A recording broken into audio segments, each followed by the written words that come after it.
Assalamualaikum warahmatullahi wabarakatuh. Selamat sejahtera, selamat pagi kepada semua pelajar-pelajar yang cikgu kasihi sekalian. Hari ini ya, hari Rabu, hari Khamis 4 bulan 8 2021. Cikgu akan masuk kepada subtopik kita yang ketiga dalam bab 8, iaitu 8.3 sinaran mengayon dan sinaran tidak mengayon. So apa yang dimaksudkan dengan sinaran mengayon dan sinaran tidak mengayon? Sebelum ni kita dah belajar tentang sinaran yang dipanggil sebagai sinar radioaktif lah. So fokus kita dah. Sekejap.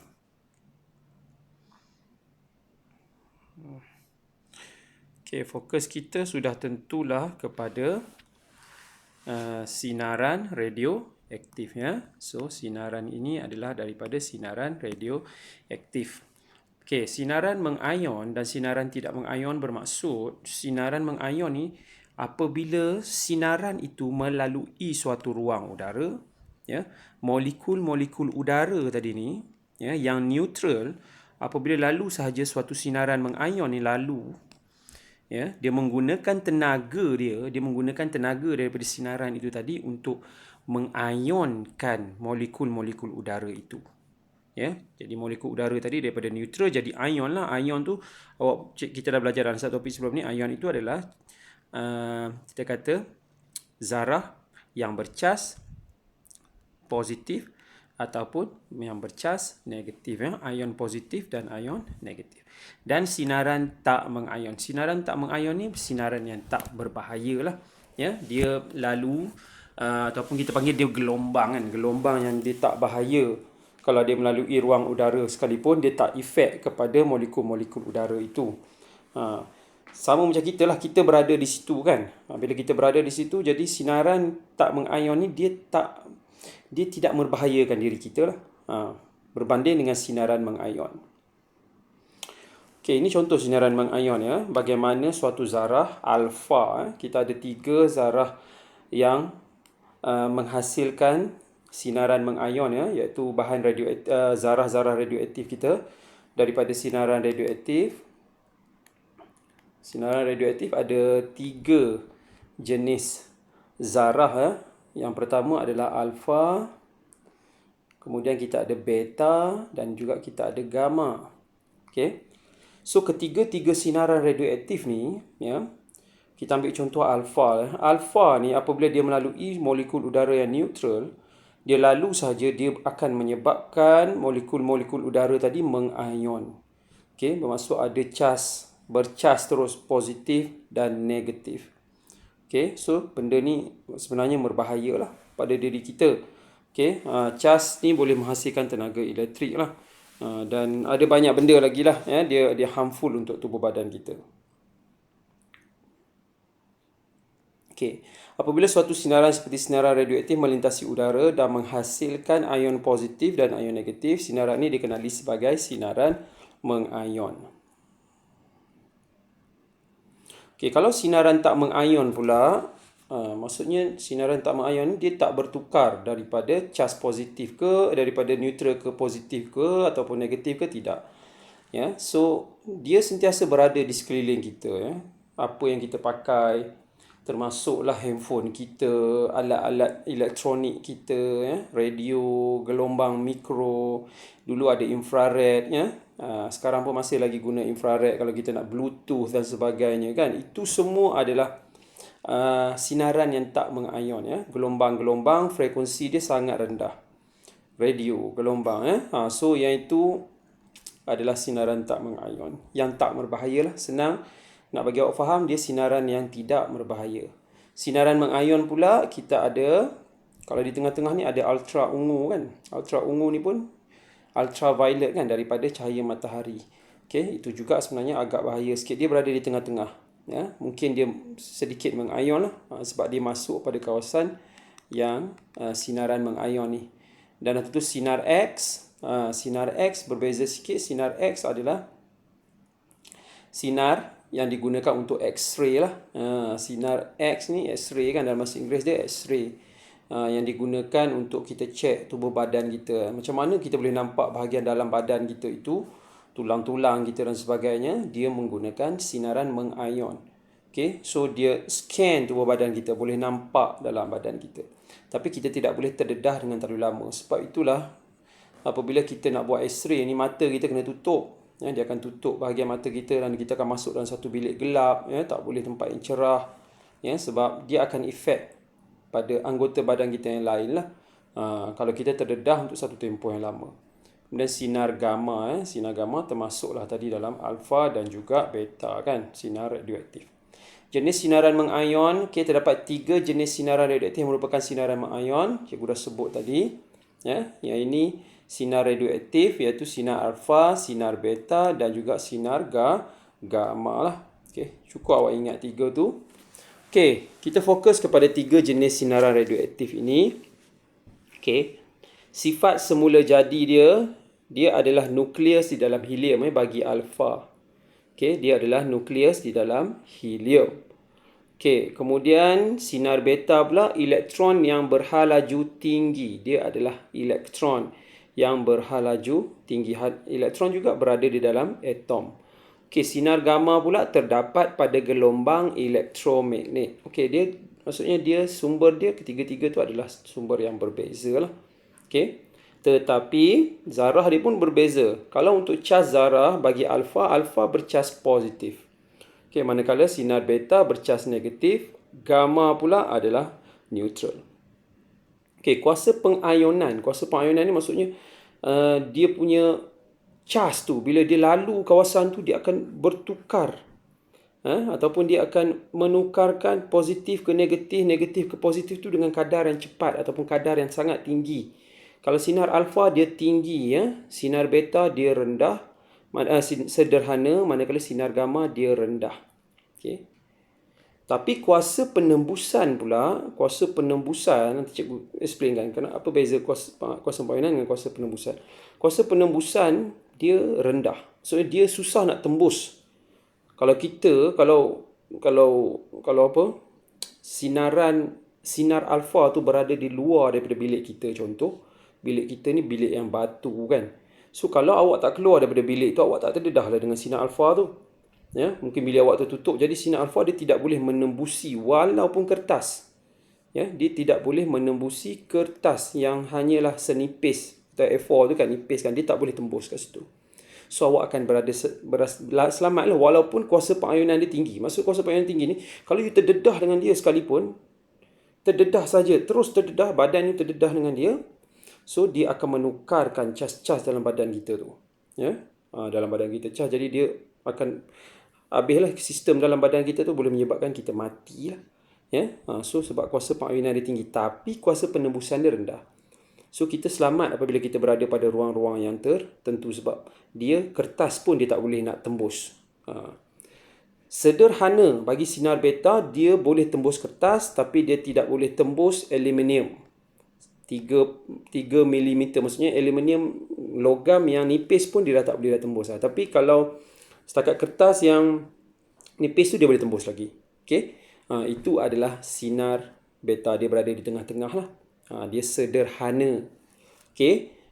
So bahaya juga, sangat bahaya. Sinar beta pun bahaya. Tapi kalau kita berada di satu ruang, kita masih lagi boleh selamat lah. Sebab dia kuasa penembusan dia hanyalah sederhana, iaitu setebal aluminium 3 mm. Untuk sinar gamma, dia rendah sahaja kuasa pengayunan dia. So kalau kita terdedah dengan dia, kita tak adalah terus mati ya. So kuasa pengayunan dia tu lambat. Maksudnya kalau kita nak efek pun pada sinar radioaktif ini, dia akan ambil masa yang lama untuk kita rasa dia punya efek dia tu. Untuk kita jatuh sakit contoh kan. So dia punya kuasa pengayunan tu lambat. Tapi kuasa penembusan dia tinggi. Jadi bila awak terdedah tu, contoh kuasa penembusan plumbum 10 cm tebal ya.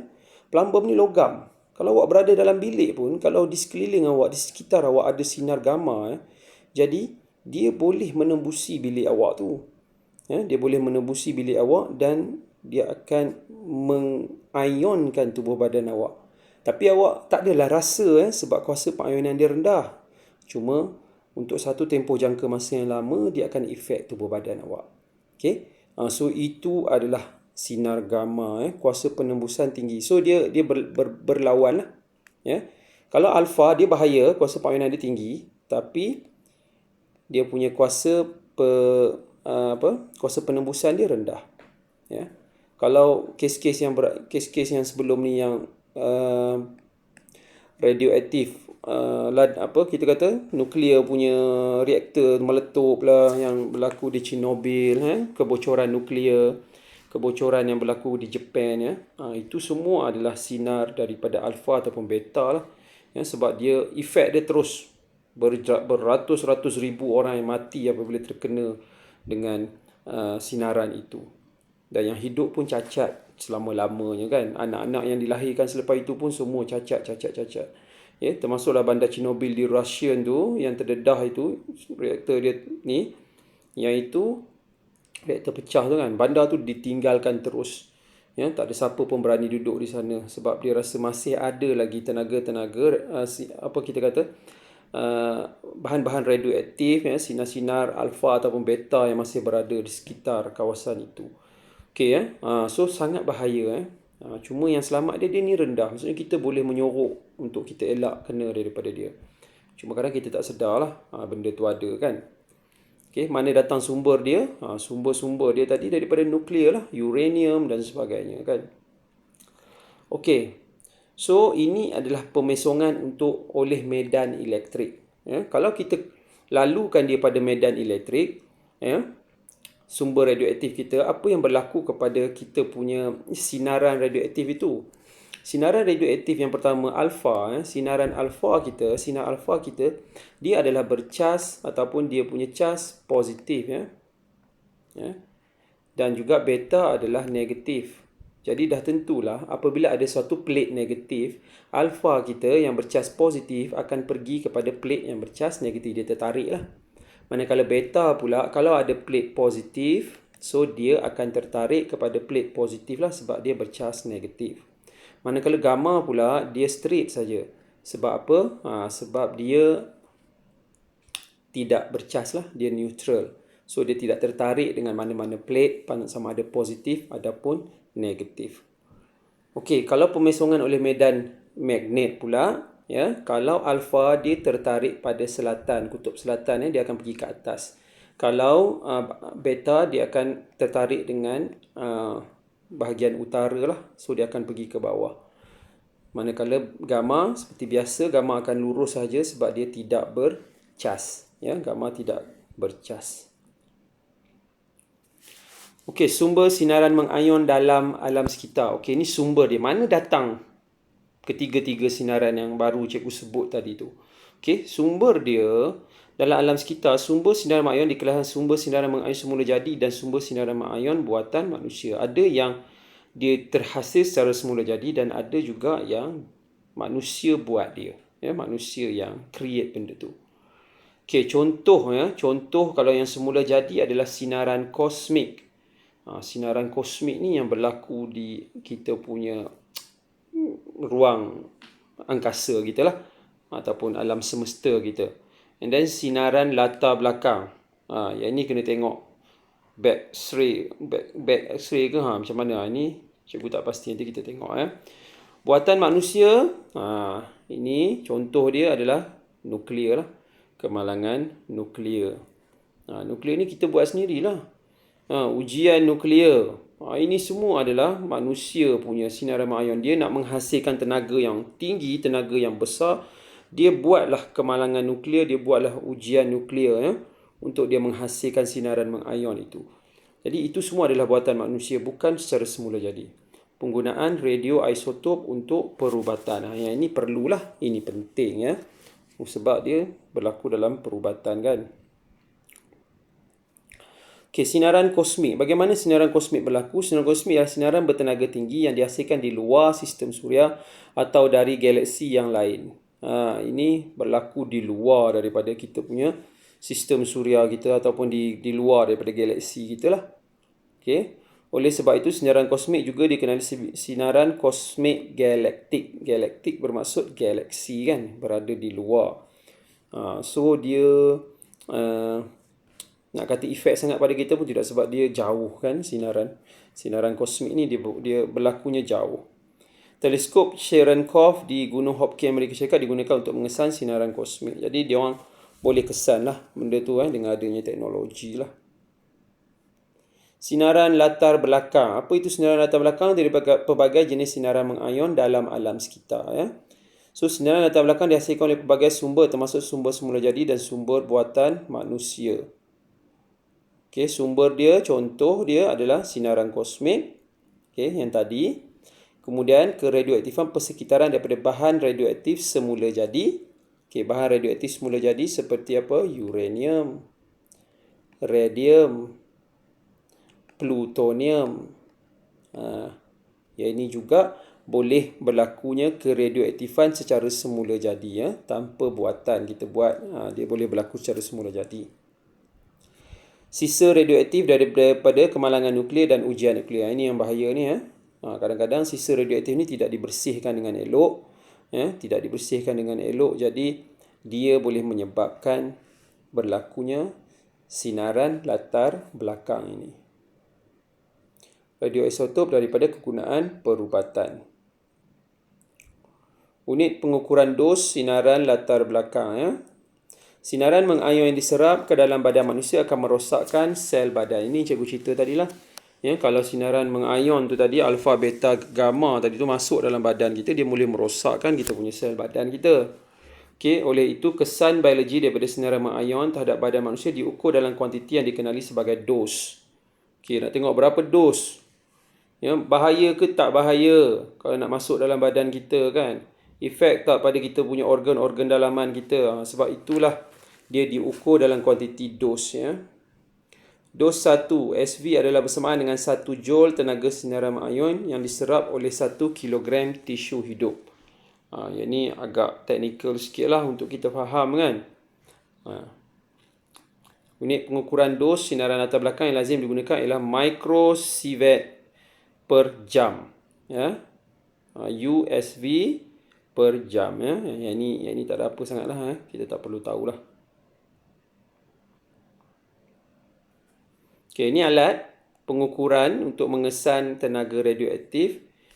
Dikenali sebagai pembilang Geiger nama dia. Terapi radiometer. Radiation meter. Pembilang Geiger atau dikenali sebagai terapi radiation meter. Yang ini boleh mengesan sinaran radioaktif yang berada di sekitar kita lah. So, dia boleh kesan. Dos sinaran latar belakang yang selamat dalam kehidupan harian kita. Berapa dos yang selamat? Kalau kita terdedah kepada dia, bahaya ke tak bahaya pada kita? So, iaitu kita kena tahu berapa yang selamat. Dos sinaran latar belakang atau sinaran mengayon yang kurang daripada 0.2 USV joule ialah aras normal atau aras selamat. Okay. So, kita sentiasa terdedah dengan sinaran radioaktif ni. Daripada TV kita, daripada alat-alat yang melalui gelombang. Semua tu ada sinaran radioaktif juga. Cuma dia paras dia tu normal ataupun paras dia selamat lah.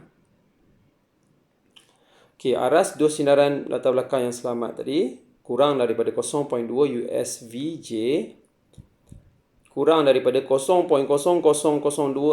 meter SVJ. Yang ni. Ini lebih pada tahun lah. Tahun pula. Okay, angkasa lepas, sinaran kosmik. Okay, TV komputer, sinaran mengayon. Rendah je, 0.01 meter SVJ. TV. So, dia selamat lah untuk kita. Jangan risaulah untuk TV. Gambar foto sinar X, 5.5 MSV. Meter SV. Ujian perubatan. Kita tengok tadi kalau untuk meter SV berapa yang selamat Kalau meter SV kurang daripada 0.002 meter SV. Jadi untuk per jam per jam. So yang ini kalau untuk kalau yang ini tadi ni memang dia tidak selamat lah gambar foto sinar X, tapi kita kena tu sekejap saja. So dia bukan ambil masa berjangka, bahkan kita terdedah terus dengan benda tu, tak. Sinar X untuk X-ray dia sekejap saja, tak sampai dalam 10 saat ke 20 saat saja. So dia ambil tu dah. Walaupun dia punya sinaran radioaktif atau sinar mengayon itu tinggi 5.5 lah. Kalau kita tengok pada yang rasa selamat 0.002. Merokok sinaran radioaktif dia 55. Wow, tinggi ya. Tinggi sinaran radioaktif dia. So bahayalah merokok 55. Sepatutnya 0.002 saja MSV dalam tempoh 1 jam kita boleh terdedah. Okey, dalam 1 jam ada 60 saat ya, 60 minit ya. So kalau 60 minit 1 jam dalam seminit ya. Tinggi sangat lah ni. Sangat tinggi kalau kita kira lah. Okey. So bahaya, merokok sangat bahaya. Bangunan sinaran radioaktif. Dalam bangunan pun ada sinaran radioaktif juga, tapi dia kira tahun lah. 1.5 MSV setahun untuk bangunan. Okey. Mungkin dapat daripada cahaya-cahaya matahari tadilah. Sinar ultra ungu. Makanan pun ada sinaran radioaktif tapi sangat rendah, 0.1 hingga 0.5 MSV tahun. Okey, ni boleh baca lah ada dalam buku ya. Latar belakang dia, ni alam sekitar pun ada juga Tengok balik dalam buku awak.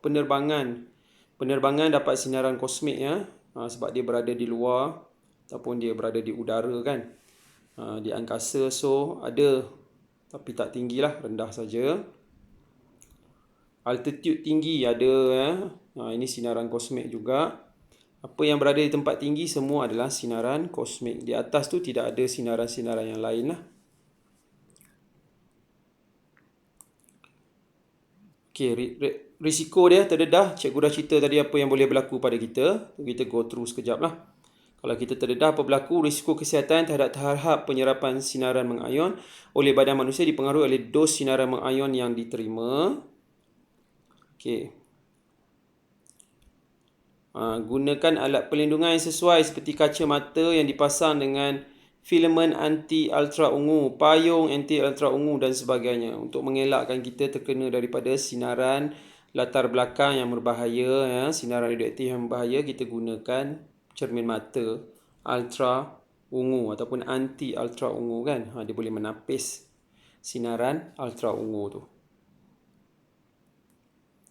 Mengambil gambar foto sinar X dibuat mengikut preskripsi doktor. Maksudnya jangan suka-suka hati lah nak pergi suka hati rasa nak ambil sinar X pergi. Cikgu rasa tak ada siapa yang buat macam tu kot ya. So itu kena dapatkan nasihat daripada doktor lah. Televisyen ya, pastikan jarak. Sebab tu mak ayah kita minta kita jangan terlampau dekat dengan televisyen sebab ada sinaran radioaktif kan. So kita kena pastikan ada jarak lah, lebih kurang 2 meter lah. Ada tulis di sini kan. Okey, makanan yang dicemari, yang ni pun bahaya Kadang-kadang dalam laut dia orang buang bahan-bahan radioaktif ikan tercemar dan kita pun makan So itu semua sangat berbahaya kerana kita pun tak tahu makanan-makanan kita itu dicemari oleh bahan radioaktif. Sinaran kosmik, waktu bekerja seorang juruterbang dihadkan untuk tempoh tertentu kerana juruterbang terdedah kepada sinaran kosmik. So itu untuk juruterbang lah. So dia orang ada waktu-waktu tertentu dia orang tak boleh bekerja terbang sepanjang masa So bahaya untuk mereka. Okay, Mary and Irene Curie. Okay, ini adalah dua orang yang menemui sinaran radioaktif Awak boleh baca lah dengan dia orang punya sumbangan dia orang tu. Okay, ini tak ada apalah So cikgu rasa kita selesai takat tu ini dia cerita pula tentang sinaran kosmik. Okay. Alright. So kita selesai setakat 8.3 tu. Yang ini kegunaan bahan radioaktif ni cikgu akan masuk kemudian lah. Tu pun sikit saja, sangat-sangat sikit Tak sampai pun 10 minit saja cikgu boleh habiskan. Okay, so kita selesai dengan 8.3 berkaitan dengan apa tadi? Kita belajar tadi tentang bahan radioaktif lah, iaitu sinaran mengayon dan sinaran tak mengayon. Okey, so sampai sini saja kelas kita pada hari ini. Terima kasih ya, 24 minit kelas hari ini. So, untuk latihan awak, latihan awak buat muka surat buku kerja awak lah, buku modul awak muka surat 59 ya. 59 dan juga muka surat 60, 59, 60, 61 dan 62. Okey. 61 dan 62. Okey, cikgu ulang balik. Awak buat daripada muka surat 59 sampailah muka surat 62. Okey, so sangat sikit saja benda tu awaknya cuma isikan tempat kosong sahaja. Okey, tu saja. Jadi awak hantar latihan tu kemudian kat cikgu hari Jumaat paling lewat lah, paling lewat hari Jumaat. Yang mana hantar terima kasih banyak juga yang hantar. Yang tak hantar pun ramai juga kan. Tapi cikgu lebih sukalah untuk bercakap dengan benda-benda yang positif lah. Yang menghantar terima kasih banyak. Itu saja untuk hari ini. Terima kasih. Assalamualaikum. Kita jumpa lagi.